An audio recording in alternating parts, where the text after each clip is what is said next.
Hello everyone, today we are going to discuss one more numerical of pre-stressed concrete.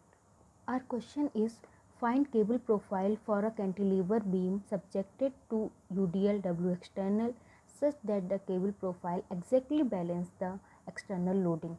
Means हमारे पास एक cantilever beam है जिसमें कुछ external load लग रहा है W एक्सटर्नल, हमें इसमें केबल प्रोवाइड करनी, जो टेंडेंस होती है ना वो प्रोवाइड करनी है और हमें पता करना है कि उसकी इक्वेशन क्या होनी चाहिए, किस टाइप की वो हम प्रोवाइड करें जिससे कि जो एक्सटर्नल लोड है वो कम्प्लीटली जो हमारी केबल है वो बैलेंस आउट कर सके। इस क्वेश्चन को हम लोड बैलेंसिंग कॉन्सेप्ट से सॉल्व करेंगे क्योंकि इसी के अंदर हमें पता चलता है कि curved shape of profile of cable किस टाइप से प्रोवाइड करें।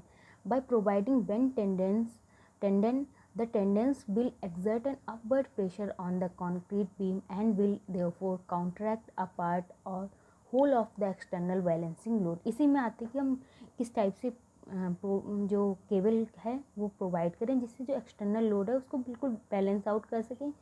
हमें क्वेश्चन में कह रखा है कि बिल्कुल बैलेंस आउट कर सकें, बट ये कोशिश करता है कि जितना से ज़्यादा बैलेंस कर सके। नाउ इसी में हमने पढ़ा था a parabolic shape of the profile will exert a uniformly distributed upward load on the beam।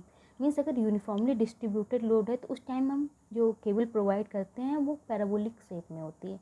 And sharp angles in cable introduce concentrated load, but अगर कंसनट्रेटेड लोड है मीन्स एक जगह पे लोड दे रखा है उस समय हम शार्प एंगल्स प्रोवाइड करते हैं।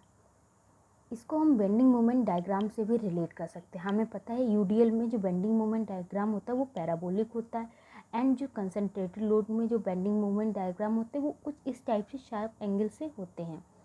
सो जो हमारा क्वेश्चन है उसमें हमें यूनिफॉर्म मीन्स यूडीएल दे रखा है, यूनिफॉर्म डिस्ट्रीब्यूटेड लोड, इसलिए जो हम वहाँ पे केबल प्रोवाइड करेंगे that is parabolic cable. Now उस पैराबोलिक जो केबल हम प्रोवाइड करेंगे उसकी इक्वेशन हम कैसे निकालते हैं वो हम इसमें देखेंगे। लाइक ये एक यूडीएल बीम है, ये कैंटिलीवर बीम नहीं है जो हमारे क्वेश्चन में है, ये सिर्फ यूडीएल बीम है। तो इसकी जो पैराबोल केबल हमने प्रोवाइड की वो इस टाइप से की। सिंपली सपोर्टेड बीम में जब यूडीएल अप्लाई होता है तो जो हमारा बेंडिंग मोमेंट डायग्राम बनता है वो कुछ इस टाइप से बनता है। और इस केबल में देख रहे हैं कि हमने इसका जस्ट अपोजिट कर रखा है, हमने इसको नीचे से बना रखा है। ये ऊपर बनता है पॉजिटिव में बनता है, हमने इसमें निगेटिव में बना रखा है। नाउ कैंटिलीवर जो बीम होती है उसमें जो हमारा बेंडिंग मोमेंट डायग्राम बनता है वो कुछ इस टाइप से बनता है, बट हमें तो अपोजिट बनाना है, इसलिए हम जो अपनी क्वेश्चन में जो है कैंटिलीवर उसको जो हम केबल प्रोवाइड करेंगे वो कुछ इस टाइप से करेंगे, इसका opposite means bending moment diagram का अपोजिट जो होता है उस टाइप से हम केबल प्रोवाइड करते हैं। नाउ इसको हम सॉल्व करेंगे तो हमें पता है कि ये जो भी होगा यहाँ पे हर जगह पे बेंडिंग मोमेंट जीरो होगा। तो एट कोई पॉइंट हमने एक्स डिस्टेंस पे माना कि ये जो डिस्टेंस है ये बाई है, तो इसके लिए जो बेंडिंग मोमेंट एट डी होगा दैट इज़ जीरो। यहाँ पे भी जीरो, हर जगह पे पॉइंट पे जीरो होगा, तो यहाँ पे भी ये बेंडिंग मोमेंट जीरो होगा। नाउ यहाँ पे क्या बेंडिंग मोमेंट होगा वो ये होगा। आई थिंक आप लोगों को बेंडिंग मोमेंट निकालना आता होगा। तो ये होगा, इसमें हम जब सारी वैल्यूज़ पुट करेंगे then we get this one. Means P जो फोर्स है P cos theta force Y force into distance equal to bending moment at that place. Means ये हमारा वो बेंडिंग मोमेंट है जो इतना सेक्शन हमें बेंडिंग मोमेंट देगा, वो ये होता है। We know this. लाइक अगर हम इसमें जो वैल्यूज़ हैं वो इसके लिए मिड पॉइंट के लिए पुट कर देंगे then we get W L square by 8 जो bending moment at mid point होता है। मीन्स ये भी एक इसको पी फोर्स इंटू डिस्टेंस ये भी मूवमेंट हो गया एंड ये भी मूवमेंट हो गया।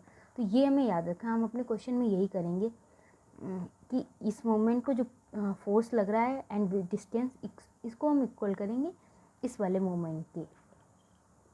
नाउ जो हमने जस्टिफिकेशन पर पैराबोलिक प्रोफाइल पढ़ा था तब भी हमने देखा था कि ये वाला जो हमारा एक्सटर्नल लोड होता है P cos theta E means distance equal to mid point पे कितना बेंडिंग मोमेंट होता है वो इक्वल आ जाता है। तो अभी हम जो क्वेश्चन सॉल्व करेंगे वो इस फॉर्मूले की ही हेल्प से करेंगे और इस फॉर्मूले को हम कहीं भी यूज़ कर सकते हैं, ये जस्टिफाइड है।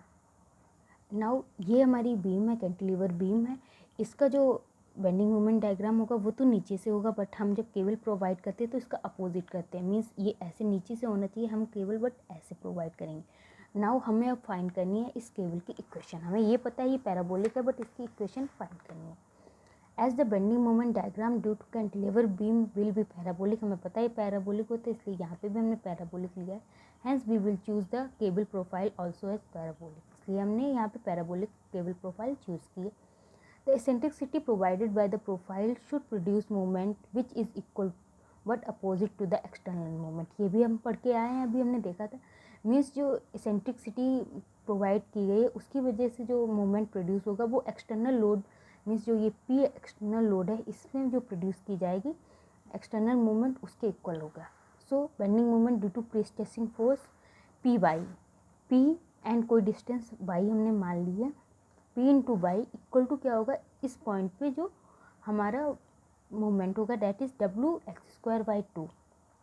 नाउ हम y यहाँ से y की इक्वेशन निकाल लेते हैं, तो P यहाँ पे चला जाएगा 2P हो जाएगा। ये W जो था वो मैंने W एक्सटर्नल दे रखा था तो वो हमने पुट कर दिया। नाउ अगर x इक्वल टू L होगी, मीन्स जो x है ये x जो है ये पूरे L के इक्वल हो जाएगी, देन जो हमारा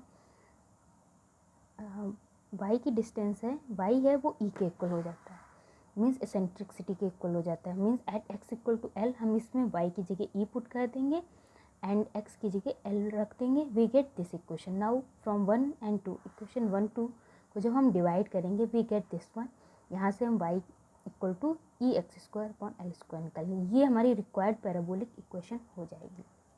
मीन्स इस कैंटिलीवर बीम के लिए जो हम पैराबोलिक केबल प्रोवाइड करेंगे उसकी इक्वेशन ये होगी।